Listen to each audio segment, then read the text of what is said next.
Hola chicos, ¿cómo andan?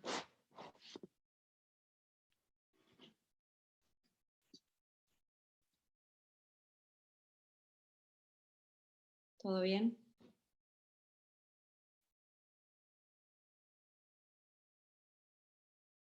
¿Me escuchan ahí? Sí, se escucha. Gracias, gracias Antonella. Bueno, ¿cómo van? ¿Cómo están? ¿Nada para contar? ¿Cómo vienen con los temas? Con los Por temas ahora y bien, con la profe. proximidad del parcial. ¿Cómo no escuché? No, digo que por ahora bien con los temas.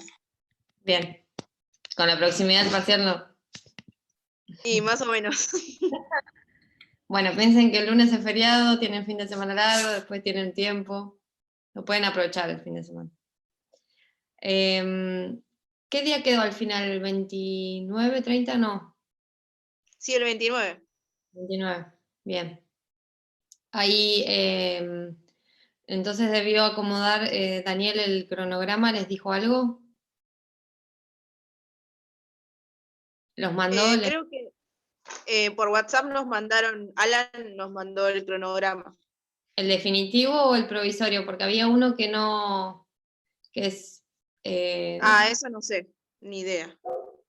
Nos bueno, mandó uno, pero no sé si será ese. El cronograma daban clase hasta el 30, así que está mal, por eso.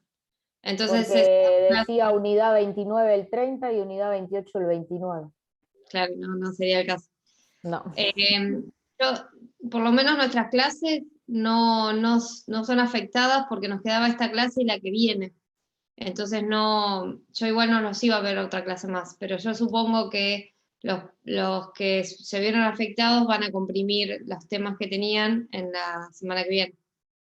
Y después tendremos la clase de repaso. Estaría bueno que para la clase de repaso ustedes ya tengan todo bien estudiado, cosa de evacuar todas las preguntas, ¿sí? Es lo ideal, que se pueda utilizar ese espacio para que ustedes se saquen todas las dudas antes del parcial.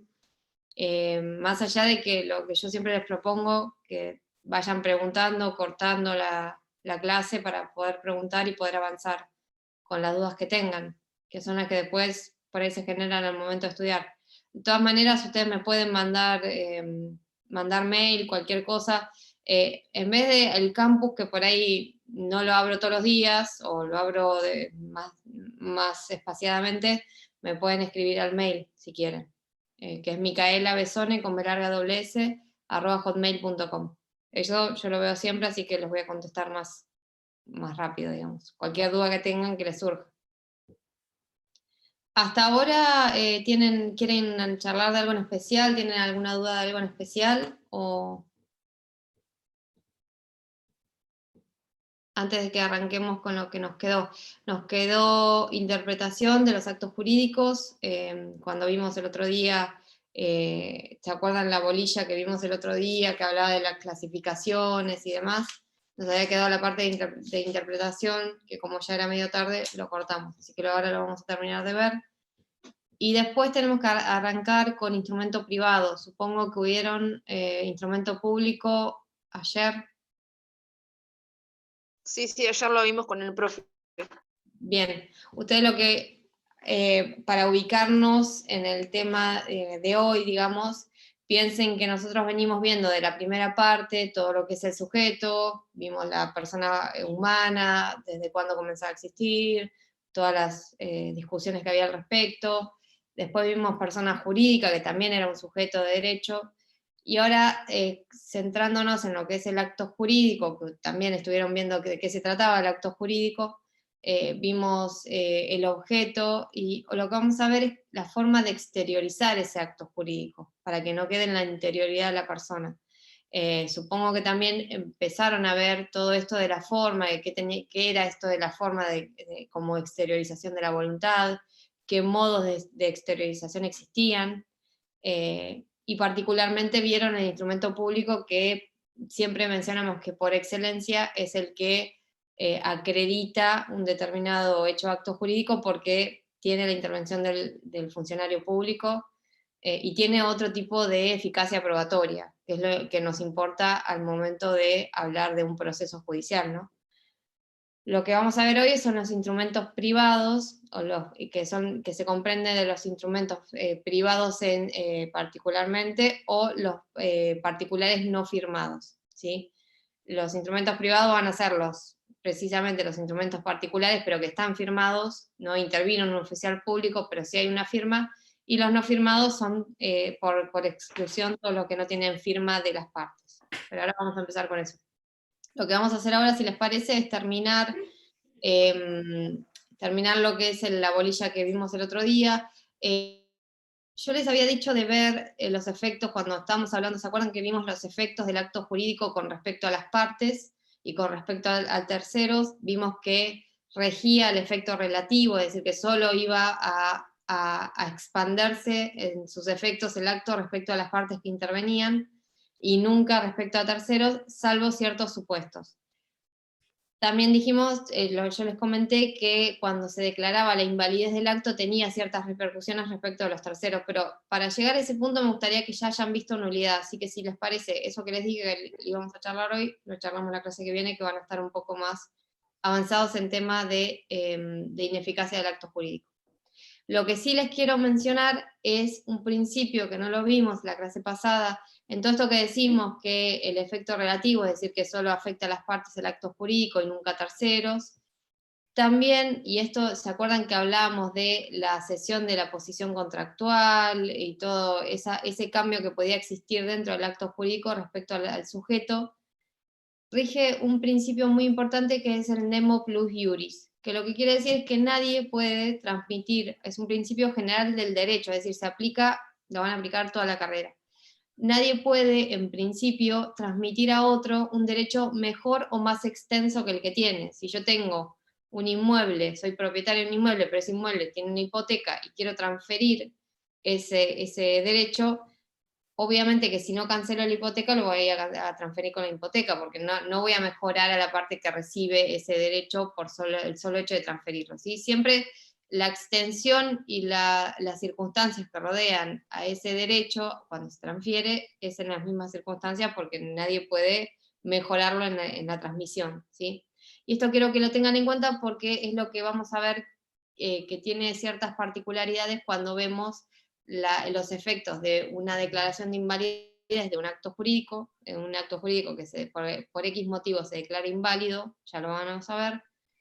¿Qué pasa con los terceros de ese acto jurídico? Eso es muy importante. Bueno, voy a compartir pantalla y empiezo termino con lo que vimos el otro día. ¿Ahí lo ven? Sí.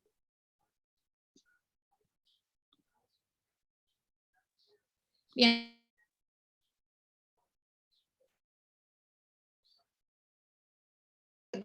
Con la interpretación de los actos jurídicos. Todo esto, obviamente, que lo que tienen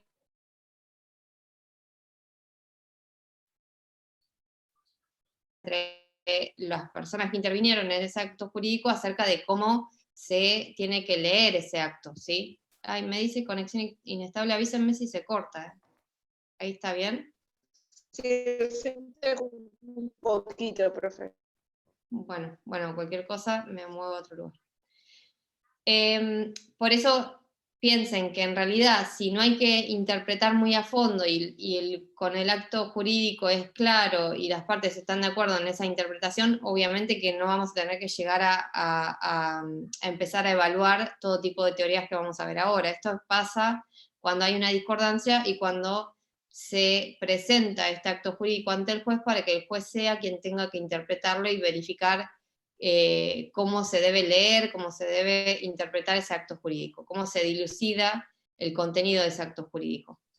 Hay una duda, una discusión doctrinaria acerca de si las normas que determinan cómo el juez tiene que interpretar son obligatorias o no para el juez. ¿Ustedes qué piensan? Si el código dice que hay que interpretar de una manera, ¿esto es obligatorio para el juez o es una pauta una directriz que se le da al juez, digamos? No escuché, perdón.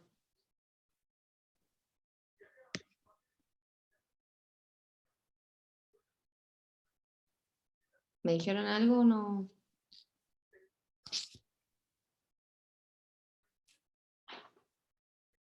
Bueno, más allá de que está muy discutido, la doctrina dice que son obligatorias porque en realidad el juez no puede apartarse de estas pautas interpretativas que le delimita el código, más allá de que el orden de aplicación de las pautas y demás, obviamente que van a estar en cabeza del juez, ¿no?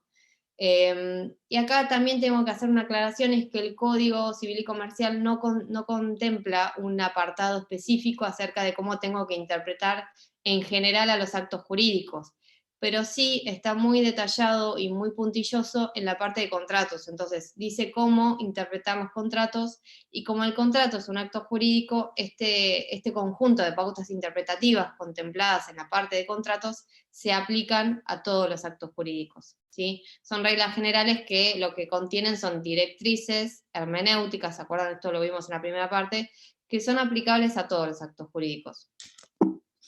No se limita a los contratos por estar en ese capítulo, digamos. Ahí les pongo las pautas que establecen Lorenzetti y que SOX sigue. Son, en primer lugar, obviamente, la buena fe. Recuerden cuando hablamos de la buena fe en la primera parte de esta materia y la importancia que tenía este principio general. ¿Se acuerdan que hablábamos de la buena fe objetiva, la subjetiva? Este principio les va a acompañar toda la carrera, y de hecho muchos otros principios o subprincipios se derivan de este principio general de la buena fe, que es tan importante, ¿sí? Y tiene que ver con esto que siempre hablamos de la necesidad de actuar de manera, como actuaría una persona razonable, con probidad, es decir, siempre teniendo en miras lo mejor a sacar de esa intervención, ¿no? En segundo lugar, fíjense que se habla de que los contratos celebrados por adhesión a cláusulas generales predispuestas tienen un régimen especial. Ahora vamos a ver cuál es ese régimen especial, pero lo que acá quiero aclararles es que los contratos que se celebran por adhesión a cláusulas generales predispuestas son aquellos en los cuales lo que hacemos es completar un mero formulario que ya está establecido por la parte predisponente, como por ejemplo cuando van a Movistar o alguna compañía telefónica les hacen firmar un contrato, que en realidad es un contrato predispuesto porque ya están todas las cláusulas establecidas. Yo no voy a ir a discutir con Movistar a ver qué cláusulas voy a modificarle, ¿no? Eso yo, si quiero suscribir al contrato que ellos me establecen, va a ser de la manera que ellos lo dicen, no puedo modificar nada. Por eso también este tipo de contratos tiene un régimen especial. Y obviamente que no es lo mismo un contrato en el que existe una relación de consumo, fíjense que ahí está también como punto número 5, en el cual existe un consumidor que siempre es la parte más débil del contrato, que los contratos paritarios. Acá cuando hablamos de contratos paritarios, esto lo van a ver recién en la materia de contratos, tiene que ver con un acto jurídico, que es un contrato en el cual existen dos partes en igualdad de condiciones, no hay una parte con mayor poderío que la otra, entonces se habla de contratos paritarios. Obviamente que en ese tipo de contratos no va a ser lo mismo que interpretar un contrato en el cual hay una parte débil, como son los contratos de consumo. Y después habla también de los contratos conexos. En realidad los contratos conexos, algo dijimos la clase pasada y tenía que ver con, ¿se acuerdan? Con esos contratos que están de alguna manera vinculados por alguna finalidad económica conjunta, porque comparten una finalidad económica. Entonces el Código Civil y Comercial, novedosamente, los regula y establece, obviamente, un régimen especial. Obviamente que cuando hablamos de reglas de interpretación para contratos en general, y esto léase para actos jurídicos en general, porque dijimos que vamos a aplicarlos a todos los actos jurídicos en las condiciones en las que lo vimos, fíjense que los fundamentos del anteproyecto, que yo ya les había hecho hincapié cuando empezamos la materia, a que lean puntillosamente los fundamentos, porque muchos de los motivos de las regulaciones están ahí, hace especial hincapié en la buena fe, en la interpretación de buena fe. Siempre vamos a interpretar que las partes obraron de buena fe y cuál va a ser la interpretación más favorable a esa buena fe, a esa probidad.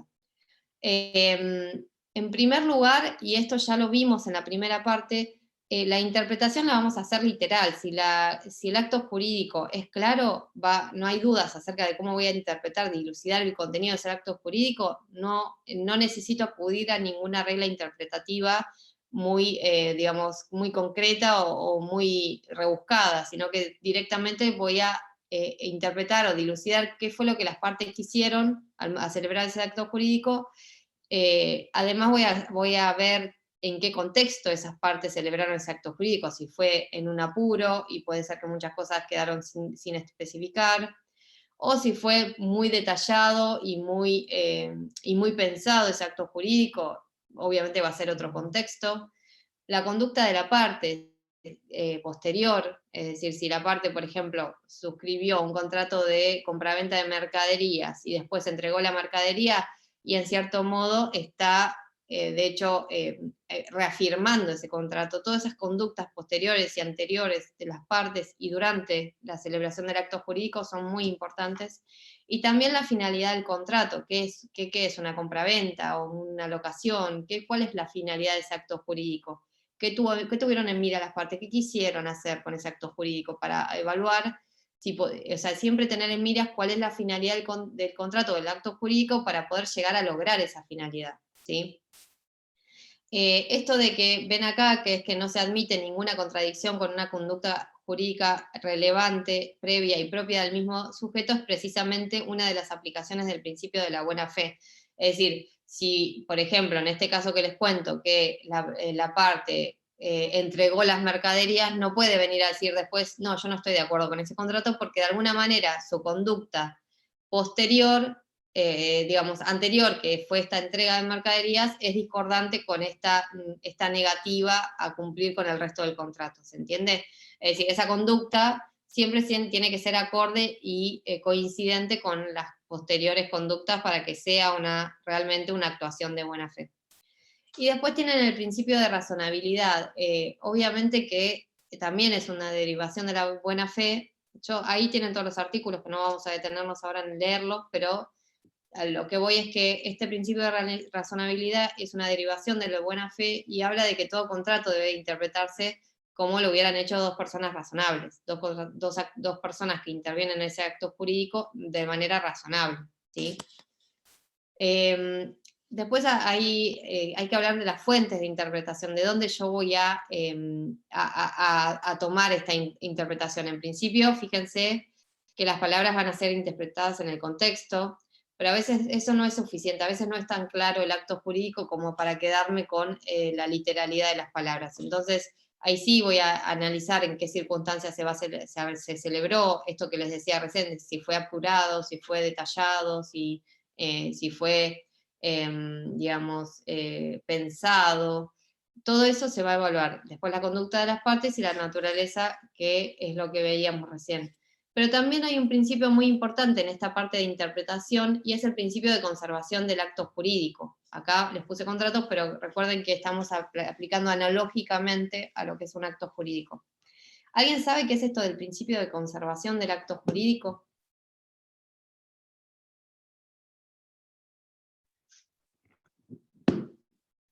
Que se intenta no modificar el acto. Bien, María.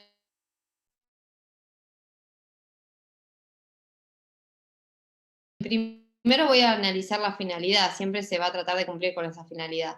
Pero ante cualquier situación que ponga en riesgo la conservación de ese acto jurídico, o sea, la vigencia de ese acto jurídico, por ejemplo, si hay dos interpretaciones posibles y una de esas interpretaciones hace que tenga que dar por ineficaz al acto jurídico y otra mantiene su eficacia, obviamente que siempre voy a preferir aquella que mantiene su eficacia, porque por algo las partes celebraron ese acto jurídico.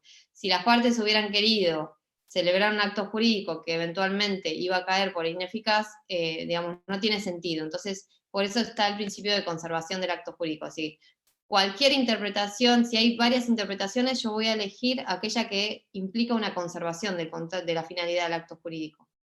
Lo vamos a ver igual en ineficacia cuando veamos nulidades, pero si puede interpretarse de alguna manera para mantener la vigencia del acto jurídico, siempre se va a preferir esa interpretación. Eso es lo que habla del principio de conservación del acto jurídico. Y después tenemos otras pautas interpretativas. Cada acto jurídico tiene su particularidad. Por ejemplo, los actos jurídicos a título gratuito, en el cual son aquellos en los cuales una de las partes no entrega nada, sino que le da una liberalidad a la otra parte, siempre se interpreta de manera menos gravosa para el obligado. Si yo estoy haciendo una donación y hay dudas acerca de cuál es el objeto de esa donación, y voy a elegir el objeto que menos comprensivo porque es el menos gravoso para el obligado. Si el obligado dijo, no, yo no quería donar todo esto, sino una parte, y es el menos gravoso para el que se está obligando sin obtener nada a cambio. En cambio, si es a título oneroso en el cual ambas partes dan algo, siempre se va a preferir un ajuste equitativo a los intereses que las partes tienen en el acto jurídico. Es decir, si estamos hablando de un contrato paritario, por ejemplo, que las partes no sea inequitativo para una de las partes. De hecho, vamos a ver que hay un caso especial que se llama la lesión, que cuando hay un desajuste muy marcado entre las prestaciones de ambas partes, de hecho se puede llegar a lograr un vicio del acto jurídico. Tienen que darse muchas circunstancias, pero fíjense cómo este ajuste equitativo, que haya una equidad entre lo que ambas partes dan, es muy importante y se establece como una pauta interpretativa, de hecho, de ese tipo de contratos.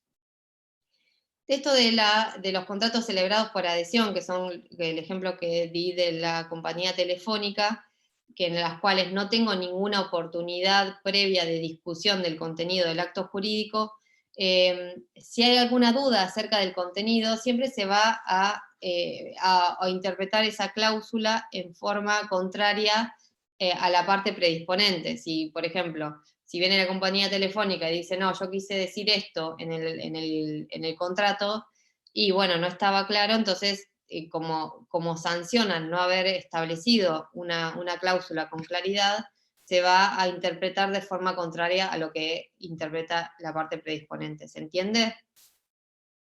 ¿Por qué? Porque se entiende que como la parte predisponente es la que celebra el acto jurídico, la que realiza el acto jurídico, porque la otra no tiene ni la instancia de discusión, debió expresarse con claridad, pero no lo hizo. Entonces, por el principio de buena fe, entonces se establece que se interprete de forma contraria a sus intereses. ¿Se entendió más o menos? Esto es medio enroscado, pero es por un tipo de contratos en específico en los cuales las cláusulas y el acto jurídico en sí son directamente establecidos unilateralmente por una de las partes a otra. Bueno, esto de la interpretación de los contratos conexos ya lo vimos y dijimos que es importante interpretar estos contratos conexos de manera favorable al logro del objetivo perseguido por todos estos contratos, la finalidad económica, socioeconómica, la función que tienen estos contratos al estar vinculados con esa finalidad. Siempre interpretar globalmente sus contratos para poder llegar a esa finalidad. Y el tema de los contratos de consumo siempre rige la regla del favor, digamos, al consumidor. La regla más siempre que haya una doble interpretación posible, se va a preferir aquella que sea más favorable para el consumidor. ¿Por qué? Porque el consumidor en este tipo de actos jurídicos es la parte débil y tenemos que de alguna manera ayudarla, ¿sí? En este caso no hay una igualdad de condiciones entre las dos partes contratantes o celebrantes del acto jurídico, entonces de alguna manera para equilibrar ese desajuste en la balanza que viene dado por una cuestión natural, se establece una interpretación más favorable al consumidor. ¿Sí? De hecho hay un montón, van a ver cuando vean el derecho consumidor, no sé si ahora lo tienen como materia, ¿no? ¿Ustedes?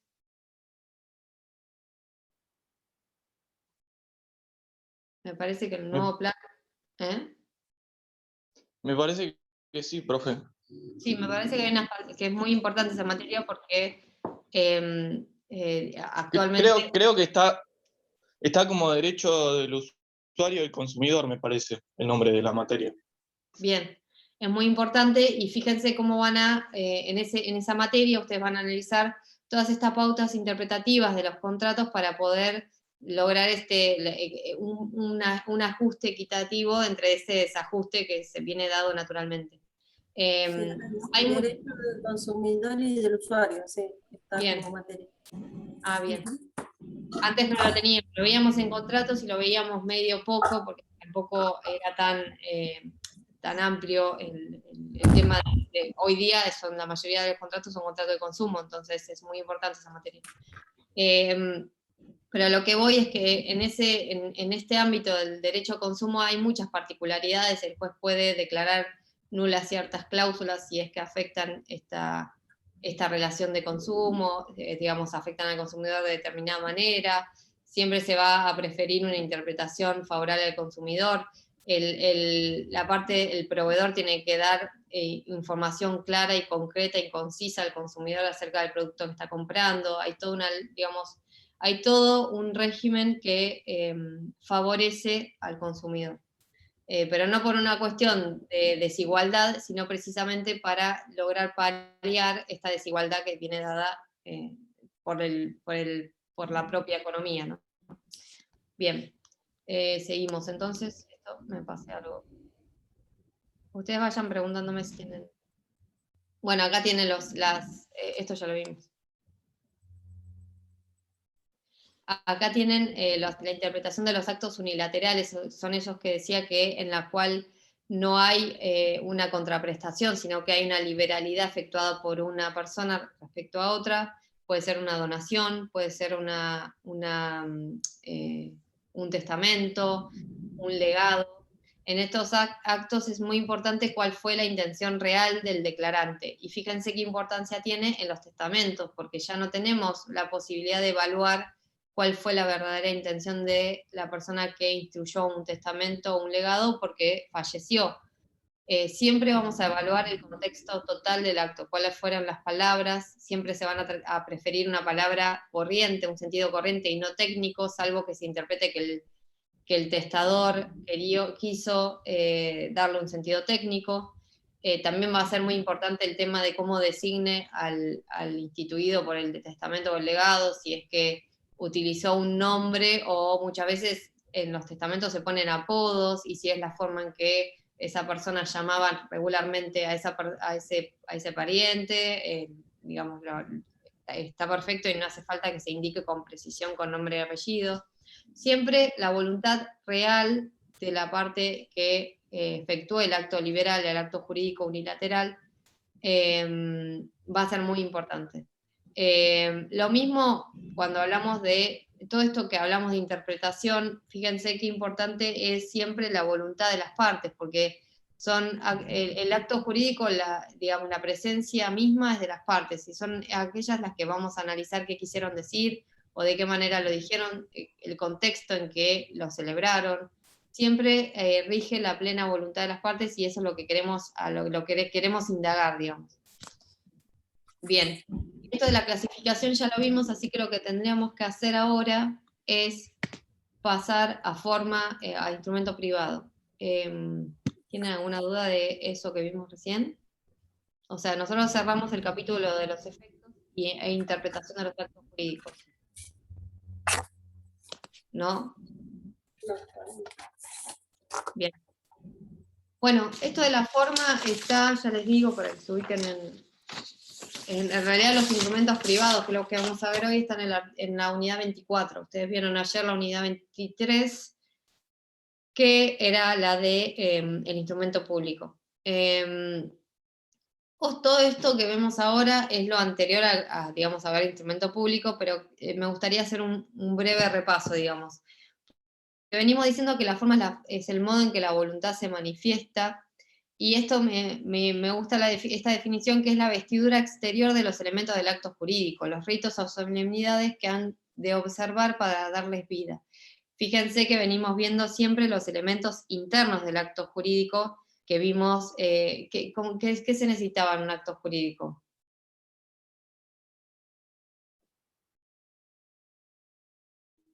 Discernimiento, profe, puede ser una de las cosas que se necesitan. La voluntad, profe. Sí, la voluntad, que Mariano dijo, discernimiento sería un elemento de la voluntad. ¿Qué otro elemento tiene la voluntad? Discernimiento es uno. Intención y libertad. Perfecto, bien. Entonces, fíjense que todo esto estamos hablando de la fase interna, discernimiento, intención y libertad, que hace a la voluntad de la persona que interviene en ese acto jurídico. Si nos quedamos con eso, en realidad nos quedamos con el ámbito interno del acto jurídico y no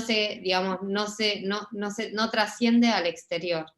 Y eso tampoco es alcanzado por el derecho, porque si nosotros no manifestamos esa voluntad, no la exteriorizamos, queda en el ámbito interno. Y al derecho no le va a interesar el ámbito interno de la persona. Salvo cuando veamos vicios del acto jurídico, porque ahí ya sí hay una afección en el ámbito interno y por eso hay una discordancia. Pero quedándonos con eso, entonces la forma viene a exteriorizar, a sacar, digamos, esos elementos internos del acto jurídico para hacerlos visibles, ¿sí? Fíjense que Bonjering hablaba de la forma, que la forma es el tránsito de la intimidad subjetiva a la exteriorización objetiva, ¿sí? Bueno, esto es un repaso, pero es lo que decíamos recién, los actos voluntarios requieren, además de los elementos internos de la voluntad, un elemento externo, que es justamente la manifestación de la voluntad por un hecho exterior. Esta forma puede ser variada, puede ser porque sea por escrito, y ahí tenemos la subclasificación entre instrumentos públicos y privados, o puede ser oralmente, puede ser que un acto jurídico no se celebre por escrito y se celebre oralmente, por signos inequívocos. Fíjense que en una subasta es muy típico que una persona, para prestar su conformidad con la oferta que está estableciendo el martillero, levanta la mano, y ese es un signo inequívoco, ¿sí? O por la ejecución de un hecho material, que podría ser esto que les decía recién, se celebra un acto jurídico de compraventa de mercaderías y aparte entregas a mercaderías. Ese es un hecho material que claramente demuestra esa voluntad, exterioriza la voluntad de cumplir con ese acto jurídico, de prestar conformidad, ¿sí? Por más de que la persona no haya suscrito ningún contrato, ese hecho material implica una exteriorización de la voluntad. Profe, una pregunta. Sí. ¿Por signos inequívocos sería como manifestación tácita? Por signos inequívocos sería... O sea, ¿es lo mismo? No sería una manifestación tácita, porque fíjate que si yo levanto la mano en una subasta, estoy expresando precisamente la voluntad. Manifestación tácita viene a ser una interpretación de una manifestación que no está expresada, ¿sí? Por eso es tácita. Por ejemplo, cuando... un ejemplo de una manifestación tácita sería que a vos te intimen en un juicio ejecutivo, te digan, bueno, vos firmaste, te pagaré, venía a presentarte a reconocer esta firma, y vos no te presentes, ¿sí? En una firma, cuando te intiman a reconocer una firma judicialmente, que espero que no te pase, pero, o no un pagaré, por ejemplo, un contrato, te intiman a que reconozcas esa firma, y vos no te presentás. Y tácitamente estás prestando conformidad porque en la intimación te dicen que si no te presentás, te va a tener porque reconociste esa firma. Entonces, eso sería algo tácito, algo que yo estoy desentrañando una voluntad que no está expresada, ¿sí? Claro, sí. Pero Pensé que era lo mismo porque lo relacionaba, pero sí, ahora entendí con el ejemplo, profe. sí podría ser esto que decíamos de un hecho material, podría ser podríamos tomarlo como una interpretación tácita, porque, por ejemplo, el que entregó las mercaderías tácitamente está prestando conformidad al contrato, ¿sí? Pero bueno, tiene que ver con esto, con interpretar la voluntad inexpresada por algún motivo, la parte tácita. Pero bueno, seguimos, y ahí van a ver que dice que la forma es esencial, es un elemento esencial del acto jurídico. Y no solo que es esencial, sino que se puede decir que es estructural. Si falta la forma, ya afecta a la estructura de ese acto jurídico, ¿sí? Esto del elemento interno del acto jurídico que se exterioriza con la voluntad, esto ya lo vimos. Esto es tomado, digamos, como un principio general, esto que ven ahí que dice que la condición externa exigida en el ordenamiento fondal denota que el ámbito de la interioridad del querer humano queda excluido del campo del derecho. En realidad, Igual la parte de la interioridad del querer humano lo vamos a evaluar cuando veamos la ineficacia, porque hay cierta parte en que si hay una discordancia entre lo que se manifestó, entre la exteriorización de la voluntad y el querer interno, puede generar ciertas consecuencias, que lo vamos a ver en la bolilla de vicios. Tenemos el instrumento, ustedes ya vieron ayer el instrumento público, pero esto del instrumento, la forma instrumental, es el modo en que se manifiesta la voluntad de manera diaria, es lo más conocido. El instrumento es la forma más común de exteriorizar la voluntad. De hecho, la parte escrita, cuando un instrumento, un documento escrito, que es el instrumento, sería lo más común que vemos. No es común que se celebren actos jurídicos de manera oral, sino que siempre se trata de plasmar por escrito, porque también da más seguridad al tránsito jurídico, ¿sí?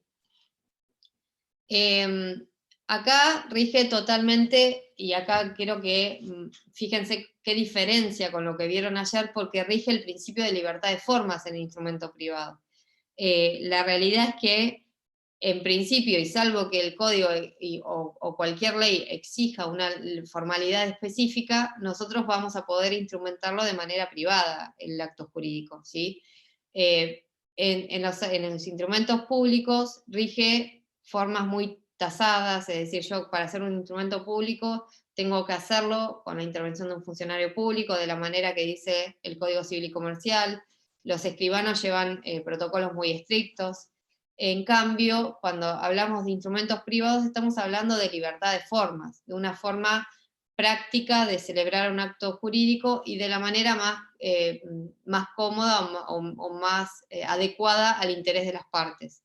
Pueden firmar cualquier día, en cualquier hora, no hace falta que intervenga un funcionario público, eso es más relajado en cuanto a las formas del instrumento privado. Pero también esto va a tener consecuencias en cuanto a qué seguridad me da a mí para el día de mañana probar ese acto jurídico, ¿sí? Acá hay una relación de género-especie entre instrumento y documento. ¿Sí? Documento es el género, no sé si esto ya lo vieron, pero el documento viene a ser el género que comprende a cualquier elemento material que exterioriza, que representa un hecho o un acto jurídico. Mientras que el instrumento es una especie de documento porque es el documento escrito que se celebra, obviamente, con el fin de hacer constar una determinada manifestación de voluntad. El documento, digamos, es cualquier cosa material que exteriorice un acto jurídico. En cambio, el instrumento viene a ser el que está por escrito, ¿sí? Y cuando hablamos del soporte del documento puede ser variado, ¿sí? El soporte es donde donde está conformado ese instrumento, ya sea la hoja de papel, la computadora, el teléfono, ese es el soporte. Siempre por excelencia el soporte fue el papel, pero la realidad es que actualmente los soportes son más los tecnológicos, porque estamos hablando mucho últimamente, y es lo que más se utiliza, de la firma digital, y todo eso tiene un soporte electrónico, no tiene un soporte o tecnológico, no tiene un soporte en papel, digamos. De hecho, hoy día en los juzgados ya casi que no existen los expedientes en papel, no hay soporte papel porque toda presentación se hace de manera electrónica. Las presentaciones que hacen los abogados, que digitalizan los instrumentos que tienen en papel, lo digitalizan y lo suben al sistema del Poder Judicial que se llama Augusta. Entonces fíjense cómo todo esto que era de gran importancia, que era el soporte papel, ya está perdiendo relevancia en el ámbito negocial, ¿sí? Pero bueno, la realidad es que el artículo 286 del Código Civil y Comercial, para no tener que allonarse a cada rato, habla de cualquier soporte, y esto va a ir variando obviamente con las épocas. En este momento está trascendiendo el soporte electrónico, pero no sabemos qué va a pasar. En cuanto a la clasificación de los instrumentos, fíjense que en esos artículos que ahí pongo del Código Civil y Comercial, podemos hablar de una clasificación entre instrumentos públicos y instrumentos particulares. Dentro de los instrumentos particulares, que son los que vamos a ver hoy, están los instrumentos particulares que sí están firmados, que son los instrumentos privados, y después están los instrumentos particulares no firmados. Esto que es muy importante, esta división, porque van a ver que cada una de estas divisiones tiene diferentes, obviamente, requisitos. Los recaudos en el instrumento público van a ser muchísimo mayores que en un instrumento firmado, particular firmado, pero además van a tener diferencias en cuanto a la eficacia probatoria. ¿Sí? La eficacia probatoria hablamos de cómo se va a utilizar ese instrumento para acreditar un acto jurídico. ¿Sí? Cuando yo vaya al juez y le diga, mire, yo celebré este acto jurídico y le lleve o una escritura pública o le llevo un instrumento privado. Si le llevo a la escritura pública, el juez va a decir, esto da fe del contenido, porque se hizo ante un escribano, ¿sí? Pero si le llevo un instrumento privado, va a tener que analizar otros recaudos también. Y si le llevo un instrumento particular no firmado, menor va a ser la importancia que se le dé a ese documento, ¿sí?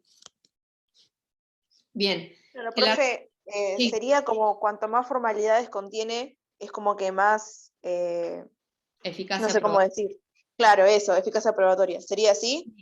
Sí, Antonella, perfecto, porque Claro. fíjate que las formalidades no son casuales, sino que tienen una finalidad que es darle seguridad al acto jurídico. Entonces, si la formalidad es una intervención de un funcionario público con ciertos recaudos, ya cuando uno celebra un instrumento público, tiene un mayor análisis del acto que está celebrando, mayores gastos también, pero un mayor análisis porque interviene un funcionario público.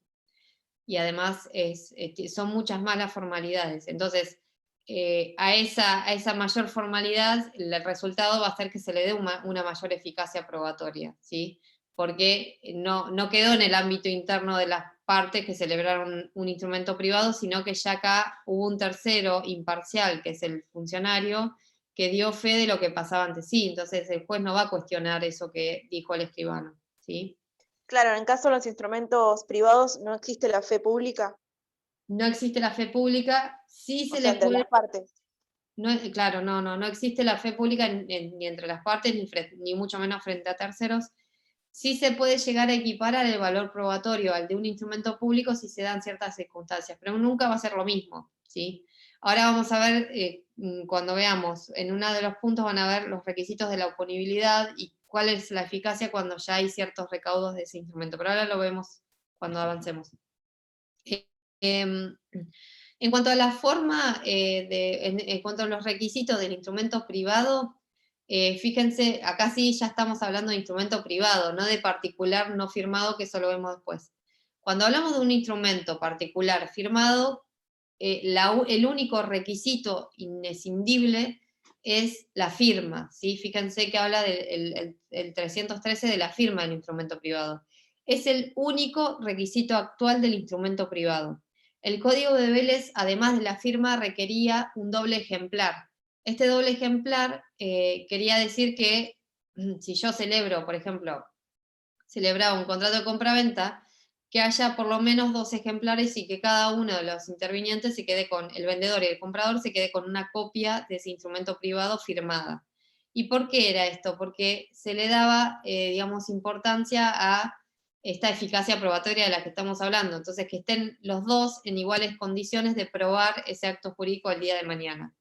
Como en realidad ese recaudo, ese doble ejemplar hacía a la eficacia probatoria y no a la existencia del instrumento privado, el Código Civil y Comercial no establece ese requisito. Lo único que dice que tiene que existir para que haya un instrumento privado o particular no firmado, o particular firmado, es la firma. Y fíjense que dices que da opciones si alguno no puede firmar, ¿sí? Obviamente que acá dice queda al arbitrio de las partes el modo de efectuar dicha instrumentación. Esto es lo que yo les decía recién de la libertad de formas. Las partes son libres en establecer la formalidad de ese instrumento privado, más allá de que tiene que tener la firma para que sea un instrumento privado. Profe, dice que puede ser redactado en cualquier lado, porque, por ejemplo, los instrumentos públicos tienen como un papel especial de los escribanos. Claro, el instrumento público se hace en el protocolo, se firma Claro, con... eso. De hecho, fíjense que en el instrumento público hay una lectura previa a la firma que hace el escribano para que tengan conocimiento pleno de lo que están firmando. En cambio, en el instrumento privado no, el instrumento privado lo hacen libremente las partes, en cualquier lugar, sea en un estudio jurídico o en la casa de alguno, o, digamos, no hay ninguna formalidad en ese sentido. De hecho, se habla del lenguaje informal, el cotidiano, no se hacen menciones técnicas. En cualquier papel, con cualquier tinta, con cualquier modo de impresión, es totalmente libre y va a quedar a elección de las partes. Por eso tienen un valor probatorio de menor envergadura que los instrumentos públicos, tanto entre las partes o frente a terceros. Pero, ¿qué pasa si uno no puede? Ahora lo vamos a ver esto. Esto, bueno, lo que les dije recién, la firma está, ¿qué es la firma? La firma son los trazos comunes con los que comúnmente se identifica a la persona al escribir su nombre. No tiene que ser legible, de hecho ninguna firma es legible, sino que es la forma en que esa parte presta normalmente su declaración de voluntad. Obviamente que esa firma lo que prueba es que sea el autor de esa declaración de la voluntad, que esa persona que suscribió, que puso la firma, es el autor de esa declaración de la voluntad. Y es la condición imprescindible para que sea un instrumento privado. No es necesario que sea legible, esto ya lo dije recién, con el fin de que siempre tiene que ser la forma habitual de esa persona de identificarse. ¿Y cuáles son los caracteres de la firma? Hológrafa, más allá de que ahora vamos a ver que hay una forma de firma digital, la firma en principio es hológrafa, tiene que estar escrita de puño y letra de la persona que firma, a quien se le va a imputar esa autoría. Es una manifestación de la individualidad, porque es la expresión de quien escribe normalmente de esa manera. Es exclusiva porque no hay, digamos, es la forma que tiene una persona en particular de identificarse y no se comparte esa firma.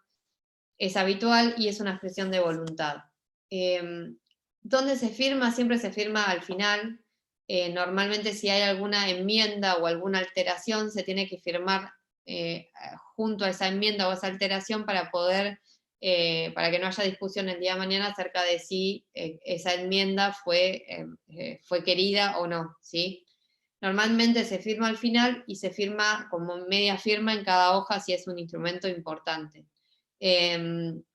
Acá algo les iba a decir, hay cierta particularidad en defensa del consumidor porque, por ejemplo, las cláusulas que son muy gravosas para el consumidor tienen que estar expresamente firmadas. No basta con que esté firmado el instrumento al final, si esa cláusula que estaba metida en el medio y era muy gravosa, no se firmó, o sea, no se van a tener como una prestación de conformidad por parte del consumidor. Fíjense cómo hay pautas interpretativas del derecho al consumo que difieren en cierta manera del resto de las situaciones, ¿no?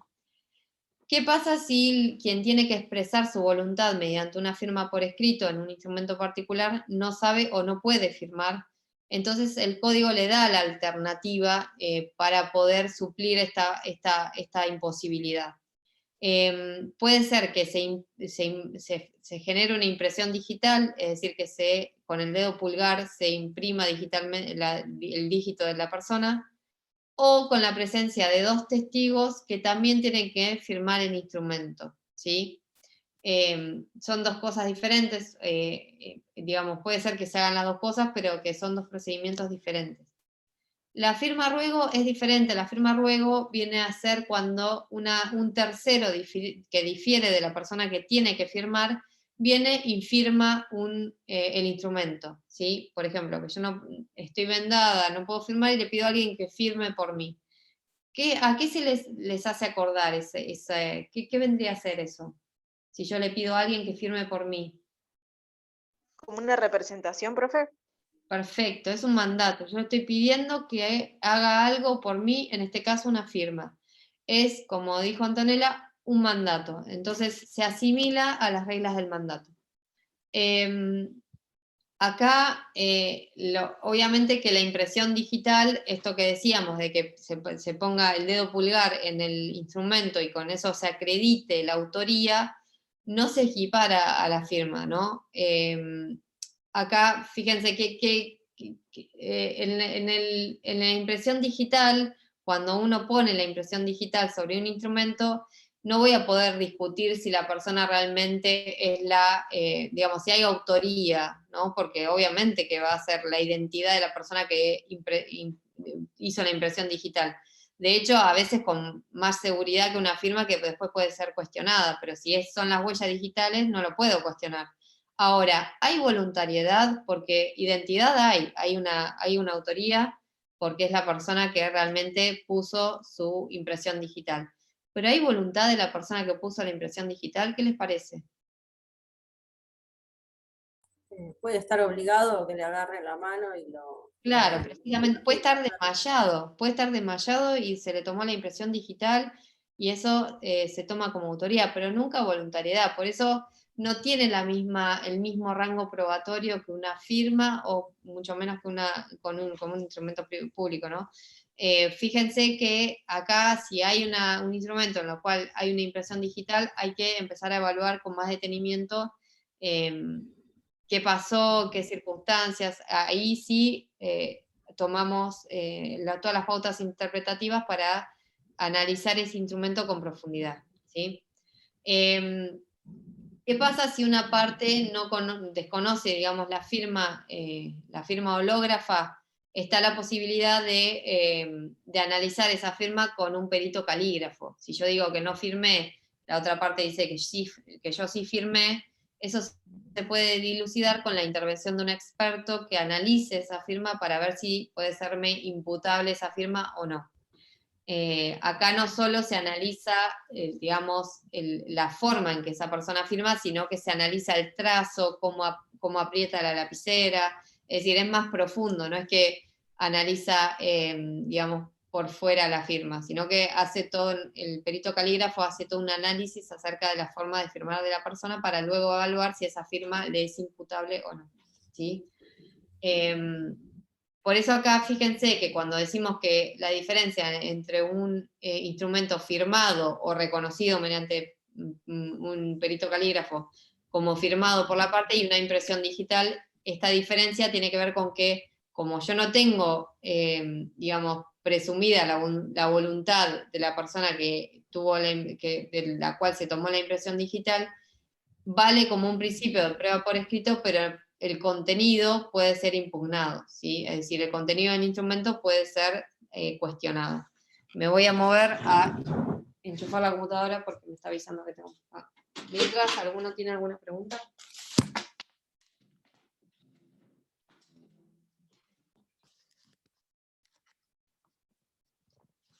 Esto ya lo vimos, sí.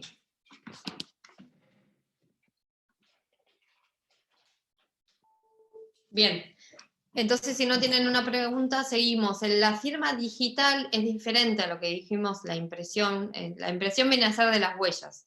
Ahora, la firma digital sí es algo muy, es novedoso, es lo que se utiliza ahora, pero a su vez es algo que da muchísima seguridad en cuanto a la autoría y la voluntariedad.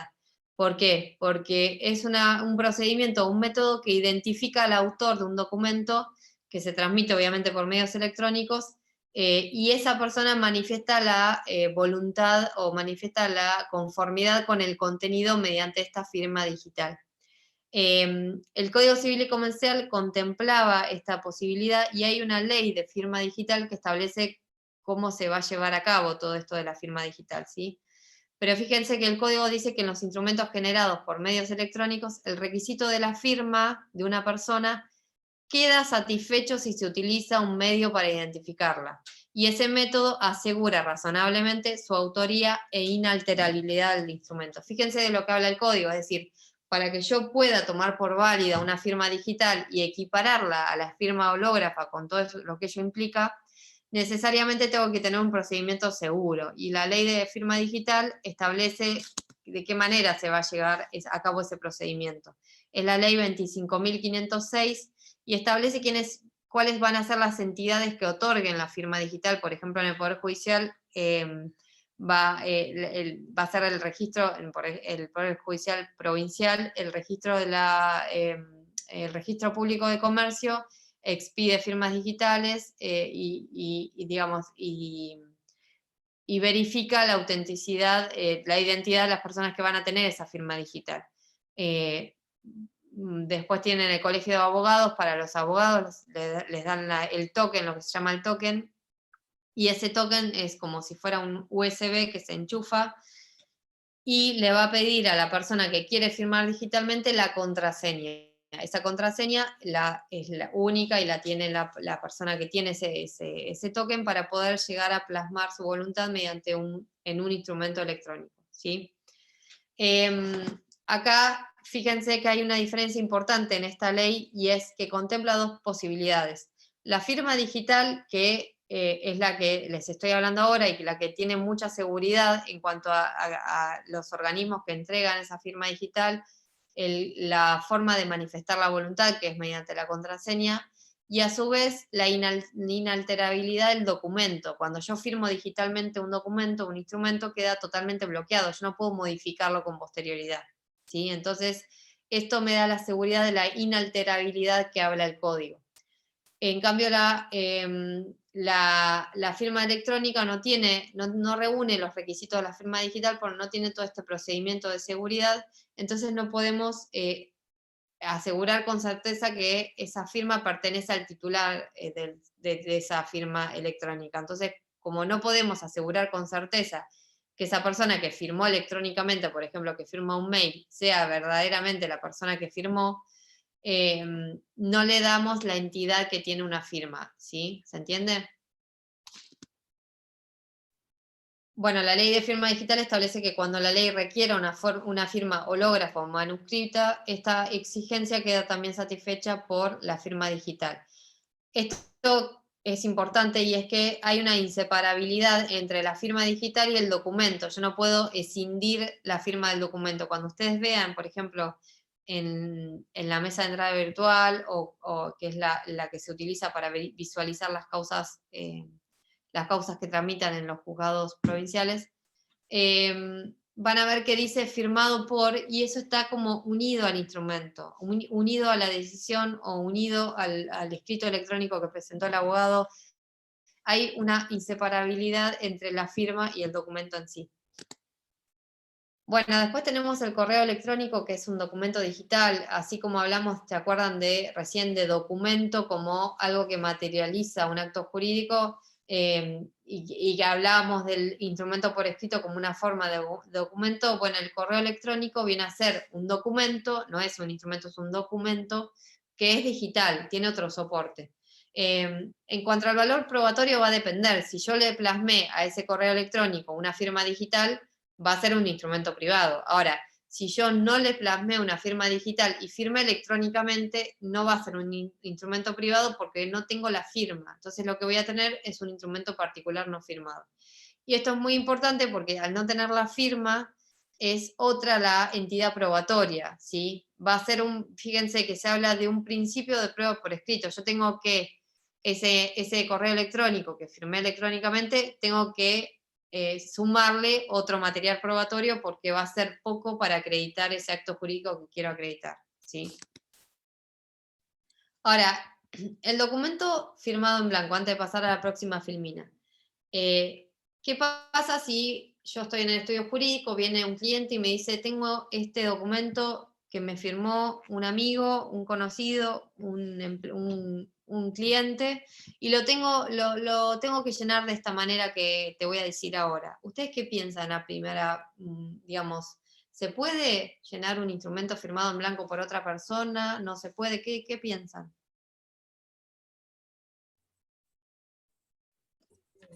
En los 08 de los autos suelen dejar la firma, ¿no? Como para después llenar los datos, ¿puede ser? Sí, eso sería parcialmente firmado en blanco, porque en realidad el contenido ya está escrito. Podría ser un caso. Sí, pero yo te estoy hablando de una hoja en blanco que tengo firmada y después yo lo lleno con ciertas, y yo lo lleno diciendo, el día 10 de enero pagaré y me pongo para... No. Estaría muy en desventaja a otra persona. Ahí te le ponen los datos. ¿Qué se les ocurre?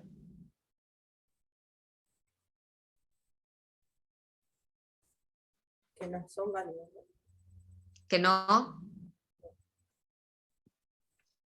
Es que, digamos, a primera vista uno piensa que no sería válido que a mí me den un instrumento, o que yo tenga un instrumento, un documento firmado en blanco y yo después lo rellene. Sin embargo, el código contempla esta posibilidad con la finalidad de facilitar el tráfico jurídico. Ahora, digamos, más allá de que contempla la posibilidad de un instrumento firmado en blanco que sea luego rellenado con la parte a la que se lo dieron, sino que también establece qué pasa si ese instrumento se pierde y cae en manos de un tercero, porque es una situación particular. Fíjense, ¿se puede rellenar? ¿Es válido? Sí, se puede rellenar, porque el instrumento puede ser firmado en blanco con la finalidad de que luego, siguiendo las instrucciones que dio la parte firmante, la otra parte lo rellene, ¿sí? Es válido porque es como si fuera una facultad, o sea, yo le estoy confiriendo la facultad de que rellene el instrumento con mis instrucciones. Ahora, si en vez de poner 10.000 pesos, que era lo que me había dicho, yo pongo 100.000, ahí yo ya estoy excediendo las facultades, ¿sí? Y va a ser una carga de la parte que dio ese instrumento en blanco de que acredite que yo excedí las facultades porque asumió el riesgo poniendo en el tráfico jurídico un instrumento firmado en blanco, ¿sí? Que de por sí es riesgoso, ¿sí?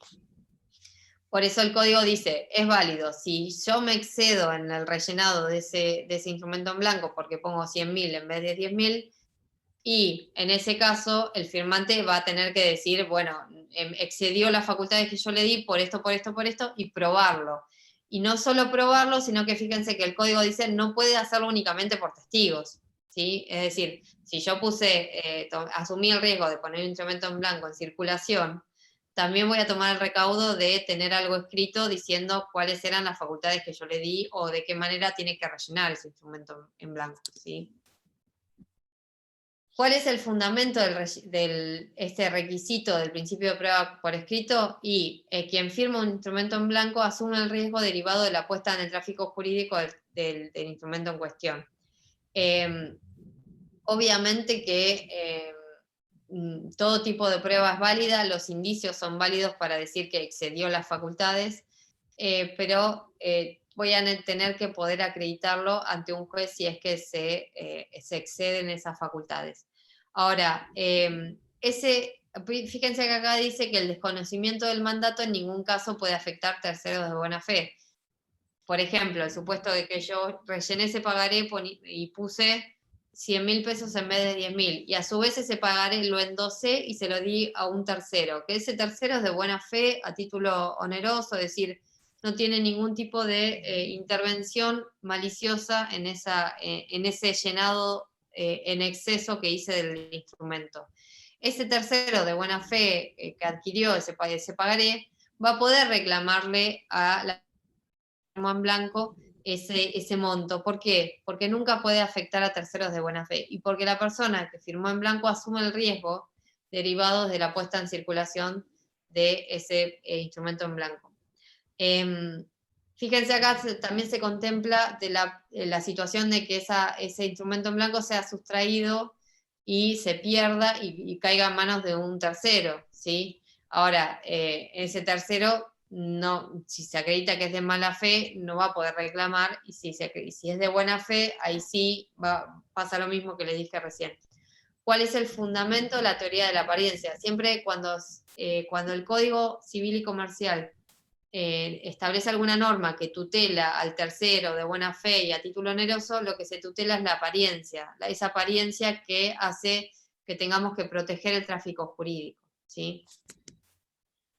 Bueno, después está lo de las enmiendas, que ya son y 20 y no quiero avanzar mucho con esto, que les voy a... Bueno, las enmiendas vienen a hacer todas las raspaduras, todo el entrelineado que haya. En principio es importante, ustedes lo vieron en el instrumento público que se tiene que salvar, pero en el instrumento privado es importante que se salve, porque si no el juez esto va a reducir la eficacia probatoria del instrumento, o de aquello que se tachó, o se corrigió, o se puso entre líneas. Si yo no le digo, yo no aclaro que es parte del instrumento, que la enmienda fue válida y lo firmo, entonces eso hace que pierda un poco de entidad el acto jurídico en sí. En cuanto al valor probatorio, esto es lo que empezamos a decir a principio de esta clase cuando decíamos no es lo mismo que un instrumento público, pero no es lo mismo que un instrumento público porque tiene otras formalidades el instrumento público, ya lo vimos. Entonces, ¿me querían preguntar algo? ¿No? Por eso el instrumento privado no tiene fe pública, que esto creo que me lo preguntó Antonella, sino que lo que tiene es distinto eficacia probatoria en base a si tengo una fecha cierta, si tengo un reconocimiento de la firma, eso cambia el valor probatorio del instrumento privado, pero nunca voy a tener esta fe pública, por eso va a ser diferente, ¿sí? Ahora, acá fíjense que Jambías decía, el instrumento privado no prueba por sí mismo porque carece de autenticidad. Esta es la diferencia entre los instrumentos públicos y privados. Mientras los instrumentos públicos tienen de por sí la autenticidad que se deriva de esa fe pública, el instrumento privado solo fue pasado entre particulares y no tiene íncita esa autenticidad que tiene el instrumento público. Por eso tengo que establecer algún mecanismo para verificar esa autenticidad del instrumento, para poder verificar si esa firma que lleva el instrumento privado es válida, si es reconocida, y de qué manera yo puedo hacer valer ese instrumento privado frente a terceros, ¿sí? ¿Quieren que cortemos acá, que sigamos? Díganme ustedes cómo están.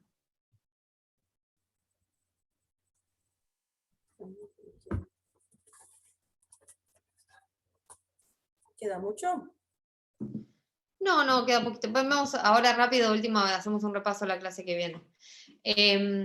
Acá, en cuanto al valor probatorio de los instrumentos privados, obviamente si no están firmados, los particulares no firmados, queda librado, acá hay un error, fíjense, instrumentos particulares no firmados, ahí los va a evaluar el juez y va a tener un valor probatorio relativo porque no tengo ni siquiera la firma, ¿sí? Ahora, en cuanto a... bueno, esto del silencio como manifestación de la voluntad tiene que ver con esto que hablábamos de la manifestación tácita y demás. Aquel contra el que se presume que hay una firma tiene que manifestar si le pertenece o no, y esta intimación para que manifieste si le pertenece o no, se toma al silencio como una manifestación de la voluntad. Si no hay reconocimiento expreso ni tácito, este sería un caso de reconocimiento tácito, ahí sí voy a llegar a la pericial caligráfica para verificar si esa firma inserta el instrumento privado se puede imputar a la persona que lo firmó o no. Fíjense que acá es un caso de silencio como manifestación de la voluntad, que era la excepción a la regla. ¿Se acuerdan que en la primera parte vimos que el silencio no implicaba una manifestación de la voluntad, salvo que por algún supuesto yo estoy obligada a expresarme y no lo hago? Ahí sí es una manifestación de la voluntad de manera tácita. ¿Qué pasa si hay un reconocimiento de la firma? El efecto del reconocimiento de la firma entre las partes es muy importante porque entre las partes que firmaron es una eficacia similar al instrumento público. ¿Por qué? Porque si yo reconozco la firma inserta en ese instrumento privado, el reconocimiento de la firma, me dice el Código Civil y Comercial, implica el reconocimiento de todo el contenido del instrumento. Entonces yo no puedo decir, sí, lo firmé, pero cuestiono cierta cláusula. No, si yo reconozco la firma, reconozco todo el contenido. Entonces, fíjense, entre las partes es muy importante porque si yo traigo a juicio un contrato de locación y la otra parte me dice que reconoce esa firma, todo ese contenido de ese contrato de locación va a poder ser imputable a esa parte, más allá de que después pueda haber una dicotomía en cuanto a la interpretación de ese contrato, ¿sí? Ahora, frente a terceros no pasa lo mismo, porque si yo reconozco la firma entre las partes, digamos, es importante, pero yo no puedo oponer ese instrumento a un tercero que no participó, porque fíjense qué fácil sería afectar los derechos de los acreedores, ¿sí? Yo le digo, fírmame este contrato que dice que no sé, que te transfiero 100.000 pesos, así después no me puede venir a reclamar esta persona que yo le transfiera 100.000 pesos porque es acreedor mío. Acuérdense la función de garantía. Entonces, ponemos una fecha anterior al...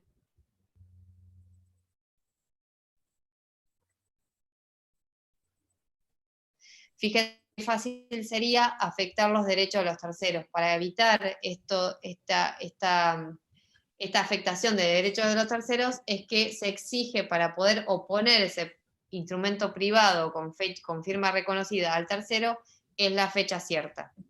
La fecha cierta es tiene que ver con algún acontecimiento que implica que después de esa fecha no puede, necesariamente el instrumento privado se firmó con anterioridad a esa fecha. Uno de los casos es, por ejemplo, que una de las partes que firmaron ese instrumento privado fallece. Entonces, si falleció, no hay forma que lo haya firmado después. O se le amputó la mano con la que firmaba, o o se presentó ese instrumento privado ante un organismo público que de alguna manera, por ejemplo, un banco que puso un sellado en ese instrumento, o puede ser organismo público o privado, pero que intervino un organismo imparcial que puso un sellado, o que lo presenté en algún registro de algún ente público. En esos casos en que, se genera algún acontecimiento posterior que puede dar fe de la fecha en que se celebró, entonces ahí ya ese instrumento tiene fecha cierta, ¿sí? Ahí la eficacia, fíjense que un instrumento con una firma reconocida y con una fecha cierta ya cambia mucho la eficacia probatoria y ya se empieza a equiparar a lo que es un instrumento público, ¿no? En cuanto a cómo yo evalúo si hay fecha cierta o no, en el Código de Vélez se establecían ciertas circunstancias, por ejemplo, el fallecimiento o la presentación ante un ente público, que hacían al establecimiento de la fecha cierta. Y había una duda en la doctrina acerca si era una enumeración taxativa o enumerativa, es decir, si había otros casos.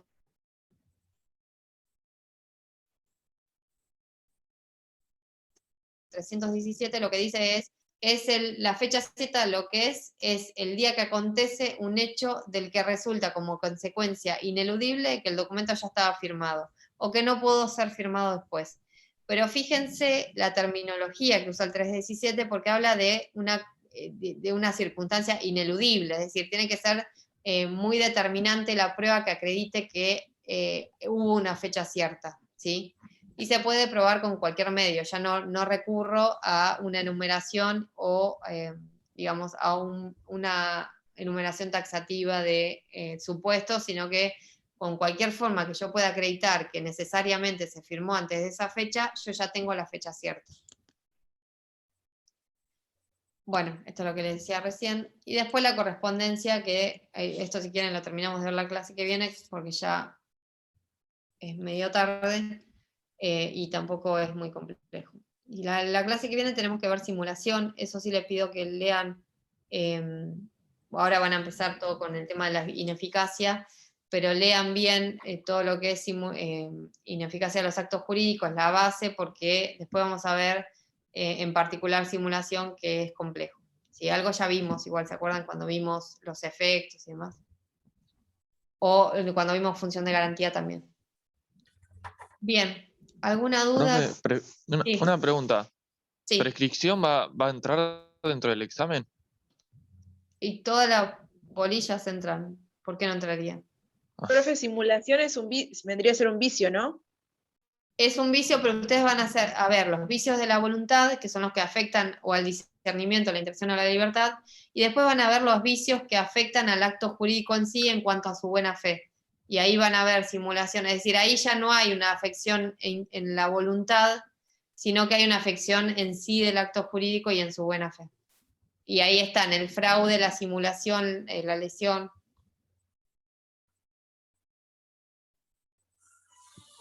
Mariano, sí, yo entiendo que entra. No sé por qué. No sé si alguien les No, dijo. porque no, porque creo que no lo mencionaron en ningún, o sea, nunca hablaron en las clases de prescripción este año. De este cuatrimestre, perdón. Pero no es una de las últimas bolillas, me parece, ¿o no? Es la última, sí. Es la última, sí. Se ve la ¿Cuántas diferencia con clases? caducidad. ¿Hasta cuándo tenemos clase, profe? Y hasta el día anterior al parcial, me parece, que va a ser la clase de repaso. De todas maneras, la semana que viene, ahí van a saber todo porque ya el doctor Ferrero va a determinar las clases que quedan. Pero fíjate que prescripción está después de ineficacia, está en la unidad 30, que es la última. Primero ustedes tienen que ver toda la parte de nulidades, ineficacia, inoponibilidad.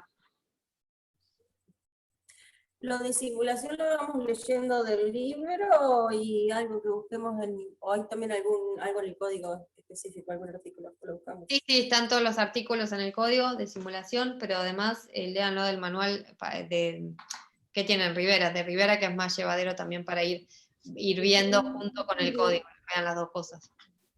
Bien. Bueno, chicos, buenas noches y bueno, les tengo que subir el PowerPoint, no me olvide, les subo en estos días, le mando a Alan para que lo suba. Todos. Gracias. Bueno, buenas noches, gracias. Nos vemos el jueves. Profe, buenas noches.